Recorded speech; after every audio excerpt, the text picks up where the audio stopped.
we will now look more closely also into other pieces of legislation as well as what has been done on the BARMM level. And for that, I will first pass to Amir Dodo. We've already heard from him yesterday, so I will not spend too much time introducing him again. Just as a reminder, Amir Dodo is the head of the Technical Working Group on Transitional Justice of the MILF. He's also part of the Curriculum Division of the Ministry for Basic and Higher and Technical Education of the Bangsamoro, and a peace advocate, of course. Thank you very much, Dina. It's a great opportunity for us now, seeing these faces who are with us, asserting for the implementation of the 90+ recommendation of PGA and establishment of a national mechanism that will address the grievances of the Bangsamoro people and other people in the region. Yesterday we presented some updates, a very brief update on what's happening on the table with regards to the Transitional Justice and Reconciliation Commission Technical Working Group efforts. Today I would like to talk a little bit about the executive order signed by former President Rodrigo Duterte on April 24th, 2019. And I think this EO, if materialized, I think somehow can help in implementing some of the low-hanging fruits of the recommendation of the TJ. And somehow we can feel TJ in the region. The EO number is 79, titled Implementing the Annex on Normalization under the Comprehensive Agreement on the Bangsamoro, done and signed on the 24th day of April in 2019.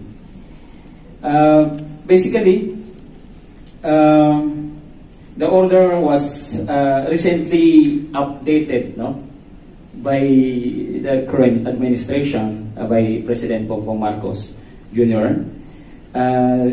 There's some amendments, but very slight, very little amendment on the EO number 79. The new order is EO number 06, amending the composition of the Inter-Cabinet Cluster Mechanism on Normalization established under Executive Order number 79 series of 2019, entitled Implementing the Annex on Normalization under the Comprehensive Agreement on the Bangsamoro. We see it important to discuss somehow because as Technical Working Group, this is our take-off documents. Most of our effort emanates from this executive order now. And of course, from the report of the Transitional Justice and Reconciliation Commission submitted to the panel on 2016. If we look a little bit closer, the paragraph 5 of the EO, it mentioned that there is a need to fully implement the various components of the normalization process and capitalize on the existing mechanism and framework under the Annex on Normalization, based on the principle of coordination between the GPH and the MILF and consistent with the Republic Act 11054. As everybody dream the full implementation, but we can discuss this later. I just want to look closer to the EO. And the section number 1, it says normalization program. Yeah, the national government recognizes that normalization is a process whereby communities can achieve their desired quality of life within a peaceful and deliberate society. To this end, the national government adopt a normalization program that is a multifaceted and covers the aspect of security, socio-economic development, sustainable livelihood, political participation, confidence building, and transitional justice and reconciliation.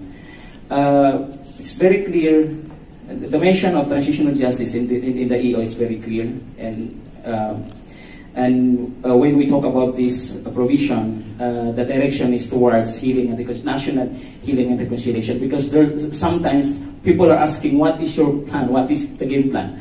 Are you planning to, like, talking about the identity of Bangsamoro people to separate from the national government? And the answer is no.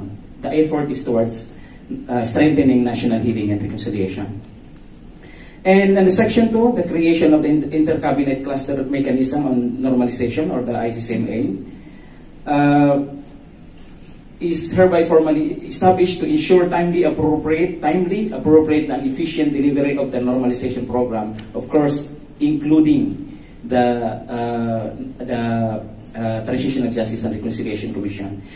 And I think this is the meat of the presentation. The composition of the mechanism as amended in EO number 6. Composition in the EO 79, the composition is headed by Office of the Cabinet Secretary and the OPAP. But in the EO number 6, it was replaced by Office of the President itself, the Executive Secretary maybe, and Office of Paparono. I think I only have 3 minutes now. Yeah, I'm looking at the time. In the composition, please, the previous, the composition of the mechanism, these are the government agencies that supposedly integrating TJ issue on their regular programs. Number 1 is, of course, the National Security Council, Department of Interior and Local Government, the DLG, DND. If we are going to observe what's happening on the table now, some aspect of TJ is being implemented somehow, especially in the security aspect.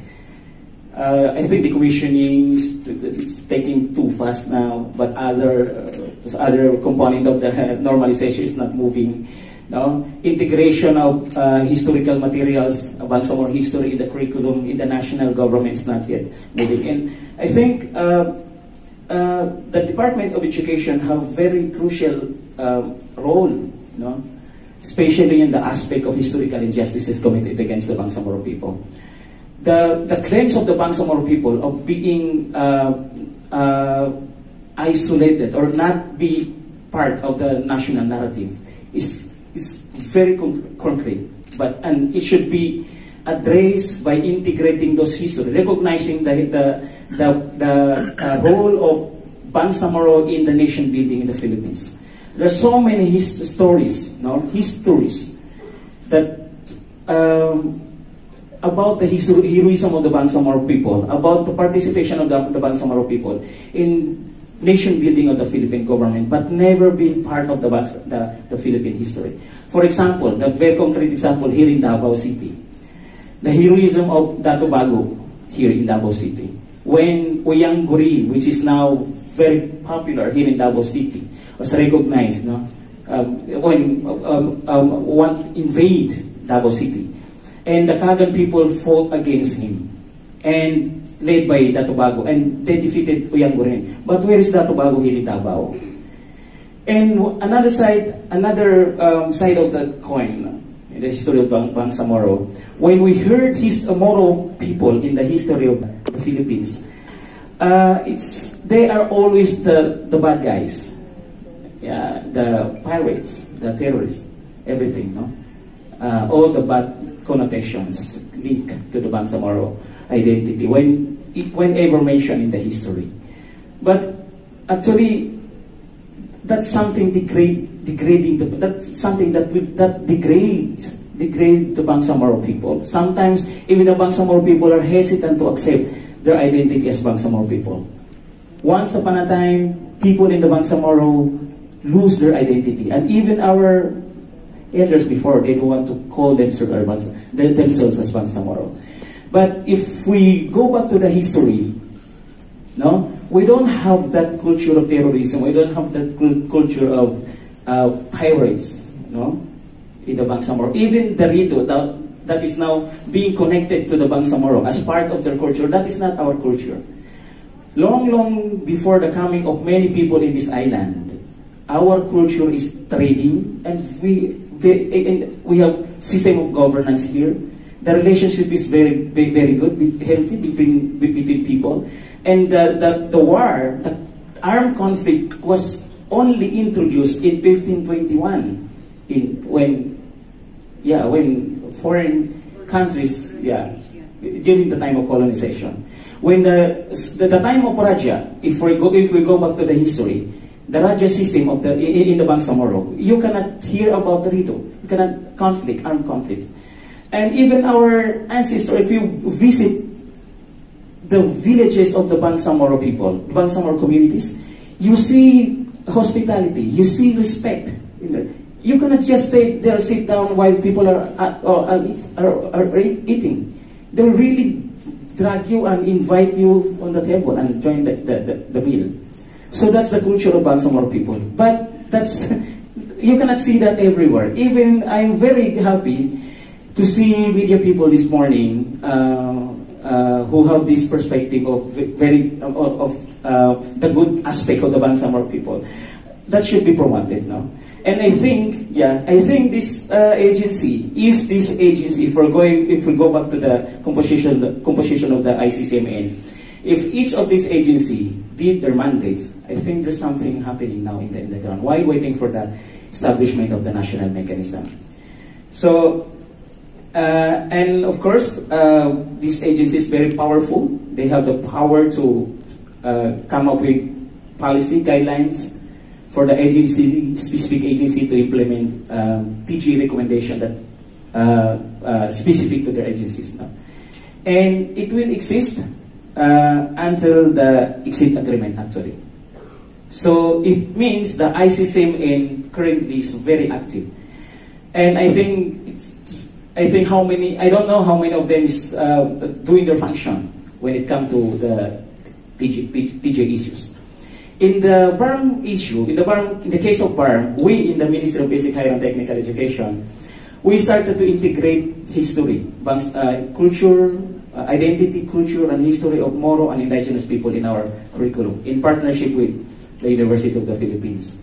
And we even try to come up with learning materials that is relevant and responsive to the context of the Bangsamoro people. We are not using, by the way, for FYI, for the information of everybody, we are not using the modular type of learning in the Bangsamoro. We come up with our own learning materials. We call it adaptive learning materials that adapts, the context of the community. So IP is very clear in that materials. They develop their own materials with the same competency with the national DepEd. Of course, because we're still subsystem of the national. What I'm saying is, in the BARMM level, we are doing something, at least little effort on the side of BARMM when it comes to the TJ, especially in the Ministry of Basic Higher and Technical Education. I think this is one thing that we can maybe look back now and maybe review on revisit on how can we engage those agencies using the EO and now updated by the current administration. And I think that's all, and we will entertain some more questions later on, inshallah. Thank you very much. Assalamu alaikum and good afternoon.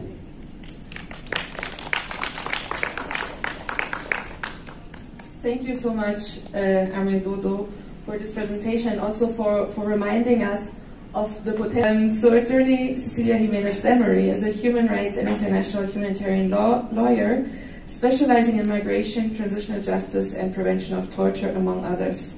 She has long experience in the UN system of human rights protection and had published specialized papers on the reform of the international human rights system, which were used for the establishment of the current Human Rights Council. Attorney Sech has over 3 decades of experience in NGO human rights and peace advocacy, working in Philippine national human rights NGOs and in international NGOs based in Geneva, Switzerland, and later as an international legal consultant registered in Switzerland, working on various projects for NGOs, UN agencies, and foreign affairs ministries of different governments. She was also an adjunct professor of international human rights and humanitarian law in various US universities, offering courses in Geneva. Upon her return to the Philippines in 2013, Attorney Sedge was appointed as the National Director of the Commission on Human Rights of the Philippines IDP project, and later as the government representative to the Transitional Justice and Reconciliation Commission for the Bangsamoro, which we've heard very often in this conference. And then in 2016, she was also appointed by the UN Human Rights Council as the UN Special Rapporteur on the human rights of internally displaced persons, which she just finished at the end of last year. Currently, she's a board member of several NGOs, reflecting her expertise that includes the Task Force Detainees of the Philippines, the Association for the Prevention of Torture, and the Jesuit Refugee Service. Over to you, Sid. Thank you very much, Lena. Assalamualaikum. Magandang hapon. Good afternoon to all. Thank you for attending our panel. In our discussion with regard to this composition of this panel, as Lena said, it's really an attempt to provide existing laws or potentially promising laws that would refer to transitional justice for the Bangsamoro. So, interestingly, I'm not going to talk about the TJRC. And I thank Amir Dodo here for taking care of that, because I think that as far as the implementation of the TJRC recommendations are concerned, with regard to the setting up of the National TJRC Bangsamoro, TJRC Commission for the Bangsamoro and IPs, which Senator Hontiveros referred to, and the 90+ recommendations which Mr. Amir Dodo also talked about. I think that's more or less covered, and we can discuss that more. I would like to focus my short presentation with regard to reparations. And I also noticed that yesterday, with regard to the reparations group, there was hardly anything that referred to actual reparations as part of the TJ pillar, except for memorialization, which is very important, and as well as guarantees of non-recurrence. So this time, I would like to refer you to a very important saying, next slide please, concerning reparations. And it's really very simple. If there is a harm done, it must be repaired. And this is where the concept of reparation comes in. Next slide, please. With regard to reparations, as an international human rights lawyer and IHL lawyer, one of the things I always try to do is to contextualize it with regard to the Republic of the Philippines obligation under international human rights law and IHL law. And reparations as a remedy under international law is very much recognized. I'm not going to go into a full lecture on this. But just to say that reparation is usually really the process and the result. So it's both process and the result, so that one can repair, remedy the damage or the harm done. Now, the classic definition usually is it's an unlawful act. That's classic. However, with regard to the evolution of international law, there is a growing discourse that even though the act may not be unlawful, however, the harm still needs to be repaired. I would like to stress this because there was a problem with regard to the Marawi reparations law in regard to this. And of course, as you all know, yesterday during Ma'am Rufa's presentation, we already know the recognized forms of reparations. Now, I would like to also stress that as a right to remedy, the right to remedy in form of reparations, meaning restitution, compensation, etc., is actually not merely guaranteed only by treaties and a customary law, but also use Hogan. Sorry, that's for the lawyers in the room. But I think it's very important to say that, because just to say that it is an imperative legal element with regard to transitional justice. Next slide, please. Now, I'll focus on two specific laws. that are actually applicable in terms of reparations in the Bangsamoro. The first one is Republic Act 10368, and this is what we call the Human Rights Victims Reparation and Recognition Law, or Act of 2013. And the other one is very, very recent, and is actually a buzzword right now in the conference and amongst the, particularly the internally displaced persons. And this is 11696, the Marawi Siege Victims Compensations Act of 2022. So let's just go quickly to the first law. And this is with regard to the human rights violations victims law. What's important to know about this? First of all, the state policy with regard to this law is that it recognizes the moral and legal obligation of the Republic of the Philippines concerning the need to provide reparations to victims of the human rights violations and their families committed during martial law.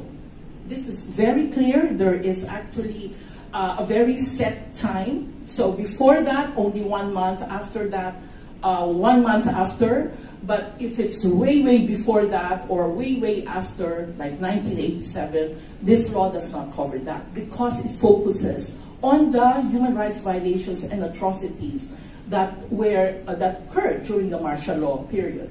Now, I do not have to tell you the human rights violations and atrocities that happened in Mindanao, and particularly against the Bangsamoro people.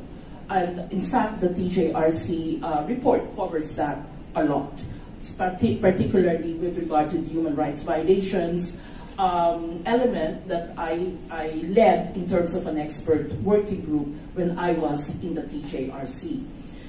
So as a TJ pillar, this concerns the provision of reparations for the victims and also to their families and heirs. And how did they do this? They had a board, and which was independent and quasi-judicial, but which is not anymore operational. The human rights victims, violations victims, who applied to the board and who were recognized by the board actually had two entitlements. The first one is reparations, and that is with regard to monetary reparations. So 11,103 victims of the violations during the martial law regime were recognized by the Human Rights Victims Claims Board. And this number is important because you may also know that there is a film, no? 11,103, that's actually just been released 2 months ago, and hopefully we'll also, I haven't seen it, but hopefully we'll be able to see that. But it really focuses on the victims of martial law. And the second entitlement the monetary reparations, it's finished. There was an application period of about 2 years. The disbursement has been done to these 11,103, and so it's totally closed right now. However, there are also non-monetary reparations provided by the law in terms of the services by the Department of Education, Department of Health, and the Department of Social Welfare and Development. Now, it's currently problematic because until now, these three departments have not done their homework concerning what procedure they should be doing. However, the victims who were recognized by the board are currently lobbying for that procedure in the national agencies. The money, who gave the money? This was money that was the Marcos loot, that were in the Swiss banks, that had been frozen by the Swiss government, sequestered by the Swiss government, and given to the Republic of the Philippines on the condition that they go to the victims of human rights violations. Now, we have a problem in terms of Bangsamoro, in terms of the whole of Mindanao. Mindanao was the region that had the lowest rate of recognition of victims for the violations that were committed during martial law. And this was, and I would like to say this again later, this was because of the stringent requirements during the formal application, for the reparations, both monetary and non-monetary reparations. And this is the reason why there is a movement in Manila, and I am not too sure how far it's going here in Mindanao, that there should be another reparations law specifically for Mindanao. But that's a big question, and that's, of course, up to us if this is something that we can support or not. Next slide, please. So that's with regard to the reparations to the victims and their families. There is another part of this particular law that most people don't really know about. And this is with regard to the role of victims, the role of victims, not role, the role of victims, and as well as the setting up of a memorial, museum, or library, or compendium. Here on this picture, you will see the proposed museum that hopefully will be set up, I think in UP, University of the Philippines, Diliman, in Quezon City in Metro Manila. And as a transitional justice pillar, the purpose of this is memorialization of the violations that happened during martial law. It also will recognize victims, whether or not they sought reparation. So that's important. Now, there will be a separate role of human rights victims, 11,103. It's already available on the internet. And of course, as I said, the museum / memorial / library. The way that this is going to be done, there is a commission that's already been set up, and this is the Human Rights Violations Victims Memorial Commission. They are supposedly at work, and it's attached to the Philippine Commission on Human Rights. The appropriation for the money, I have to talk about appropriation, because for all of these you need money, right?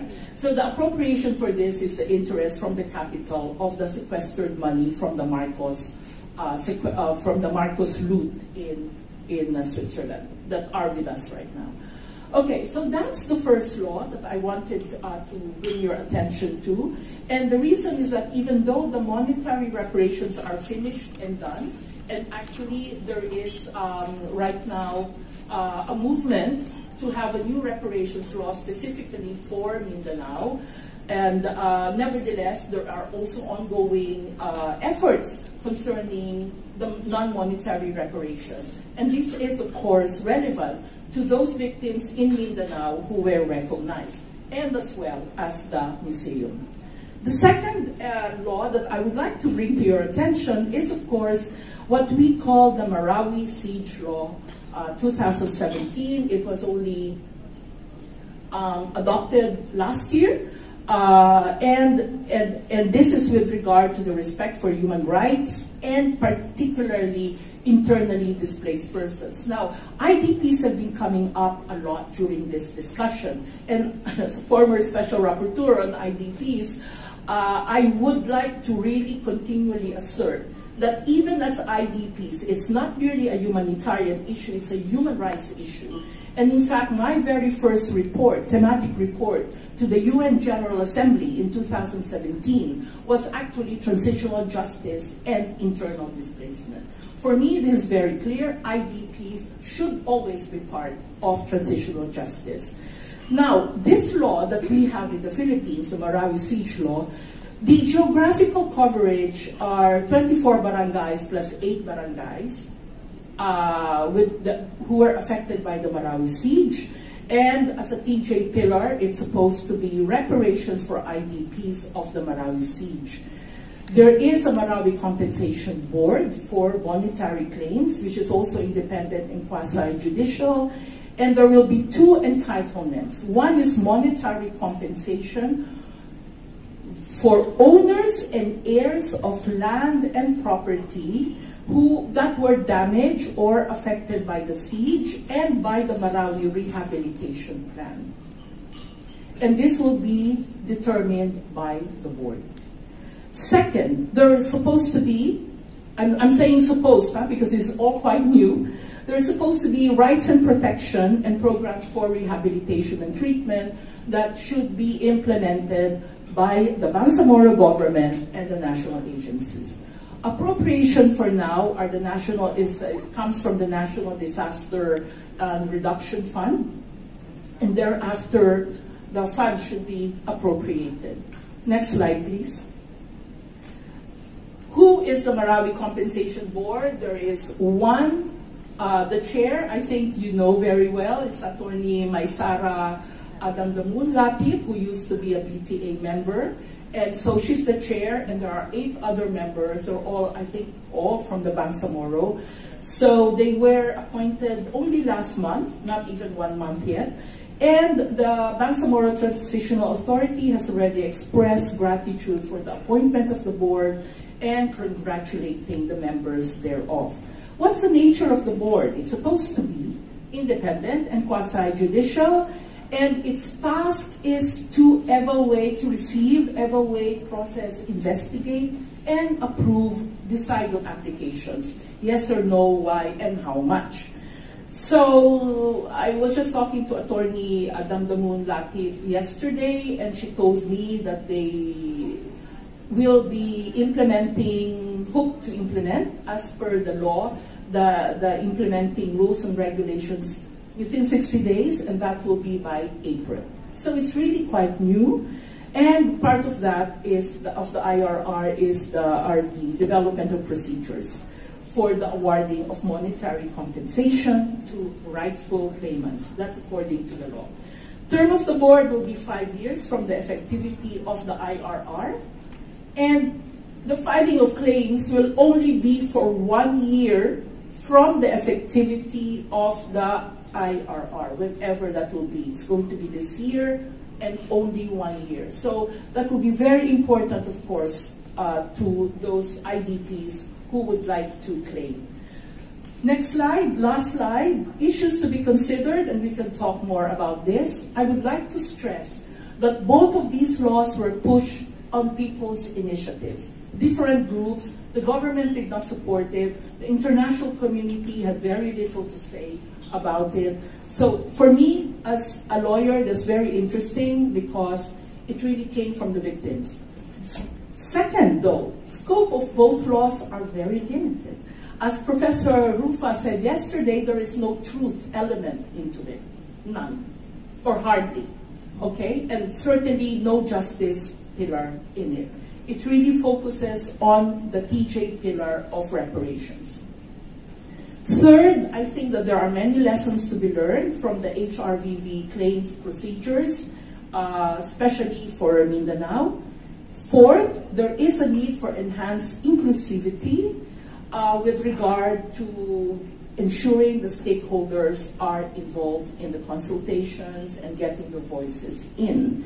In fact, the law on Marawi, on the Marawi siege, tells the Marawi board that they should consult with civil society, or they are encouraged to consult with civil society. Last but not the least, I would like to stress this. There are some rumors going around with regard to the coverage of the Marawi siege law particularly. I would like to stress that claims for compensation as reparations do not take away other human rights remedies. For example, IDPs, even if they are successful in getting monetary reparations for this, do not sign away their right to return to their homes, nor durable solutions. Thank you very much for taking us back to this very simple concept, right, of reparations, that when harm is done, it should be repaired, but also for showing these very concrete examples, right, of how laws can then provide these mechanisms to really receive monetary reparations. Also the challenges of that, right, the challenges of scope and of procedures, etc., etc. I was particularly intrigued by the things you said last in terms of what can we learn from the previous law and also inclusivity. I hope we'll have some time to talk that later in the open forum, because I think there's more interest in the room on that. But before that, let's get to our third speaker, Attorney Lanang Ali. I'm very happy that we got you to be here with us on the panel. Let me quickly introduce you as well. Born and raised in Sultan Kudarat, Maguindanao, Attorney Ali followed the footsteps of his father, Attorney Lanang S. Ali Sr., who was the legal counsel of the Moho Islamic Liberation Front. He obtained his Bachelor of Arts major in political science, as well as his College of Law degree at Lyceum of the Philippines University. Attorney Ali was the former Chief Legal Officer of the Bangsamoro Transition Commission that drafted the then Bangsamoro Basic Law, now Bangsamoro Organic Law. In line with the GPH-MILF peace process, he's also the legal counsel of the MILF Peace Implementing Panel. He was also the former majority floor leader of the Bangsamoro Transition Authority 1.0 and is currently the Deputy Speaker of the Parliament. The floor is yours, Attorney Ali. Bismillahirrahmanirrahim. Assalamu alaikum warahmatullahi wabarakatuh. But this is the best part of being the last presenter. Most of my presentation has already been, I believe, discussed since yesterday. So I will not dwell on the details of the transitional justice and reconciliation, because I believe most of them have already been part of the discussion of previous presenter. Now, next slide, please. Transitional justice and reconciliation is one of the components of the normalization process of the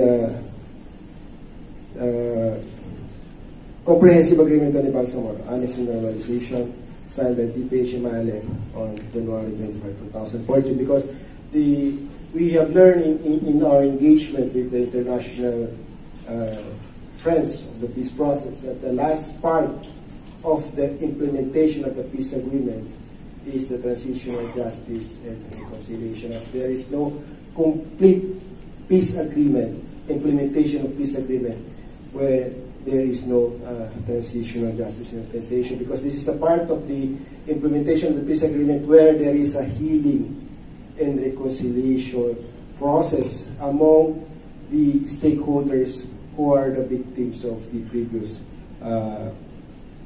engagements in atrocities or whatever internal conflicts between the two groups, the government, in the case of the Bangsamoro, is the government and the Bangsamoro. So in order to have a complete implementation of the comprehensive agreement of the Bangsamoro, there should be a transitional justice and reconciliation for the Bangsamoro and the Filipino to move on to forget and forgive the atrocities of the past.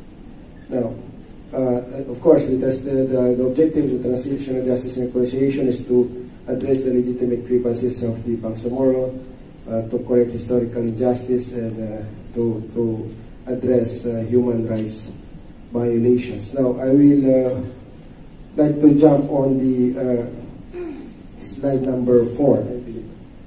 Slide number 4, and lesson learned and challenges from the past and existing efforts. Yeah.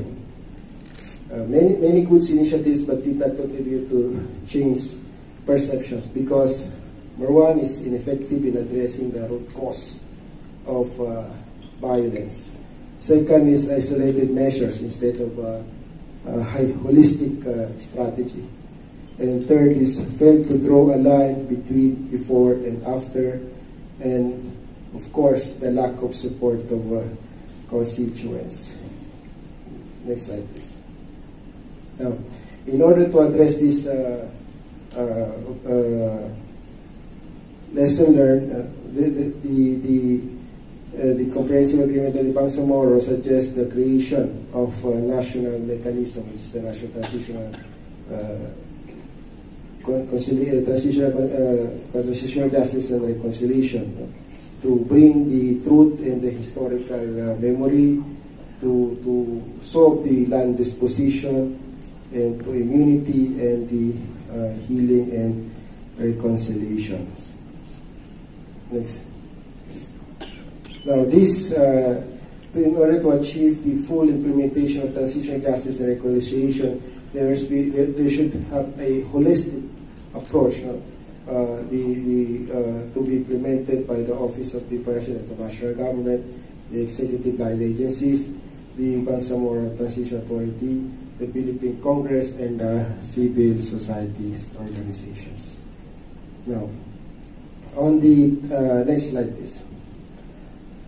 On National Mechanism of Transitional Justice and Reconciliation, the latest of this is that on the 19th Congress of the Philippines and the House of Representatives, House Bill number 2975 was filed by Congressman Zia Rahman Adyong and Congressman Yasir Balindong. But in the Senate, we heard that they are still on the filing of the bill on the 19th Congress. My observation on this is in the Senate, in the Philippine Senate, the one who has the intention to refile the bill on National Transitional Justice and Reconciliation is Senator Risa Hontiveros. And we know the fact that Senator Risa Hontiveros is a part of a minority bloc of the Senate. The chances of this bill to move is very little, because as my per experience as member of the Parliament, as a legislative body, in order to have a fast movement of a bill, it should be authored from the majority bloc. So that's again one of my observations. Now, on the House Bill number 297, of course, before, in the last Congress, the 18th Congress and the 17th Congress, this bill was filed by Congressman Kit Belmonte, who is from the minority bloc during the Duterte administration. So maybe that's the reason why we did not move in the House of Representatives, because, of course, the principal author is from the minority bloc. So that's the case now in the Philippine Senate. So let's wait and see on that particular issue. No? Now, on the provision of the Bangsamoro Organic Law, actually this provision, Article 9, Section 1 and 2, at first we object on this to be included on the law, on the Bangsamoro Organic Law, because in Section 2 and Section 1, Section 2, it provides here that there shall be a regional Bangsamoro Transition and Reconciliation Commission to be established by the Bangsamoro government. I don't get the sense or the logic of creating a regional transitional conciliation, transitional justice and reconciliation, because the issue of historical injustice is committed by the national government against the Bangsamoro people. If the regional commission is from the Bangsamoro government, it's like the Bangsamoro is, through reparation, is paying his fellow Bangsamoro, where in fact the true perpetrator of the historical injustice is not the Bangsamoro government, but the national government. So that's really the issue or the trade, but it's already there in the law, so we have to pass a corresponding law or bill. So on the next slide, please.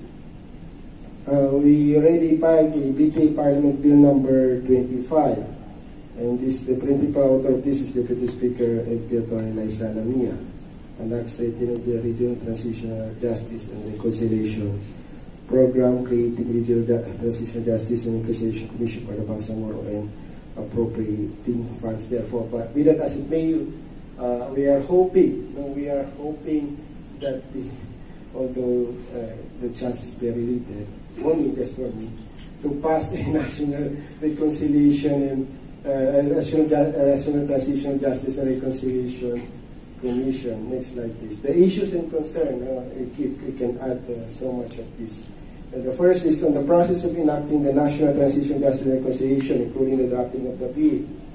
We are surprised in the MILF that in the time of the Congressman Kit Belmonte, they filed a bill in the House of Representatives, they filed a bill in the Senate without the participation or consultation of the GPH, MILF, peace process. This issue is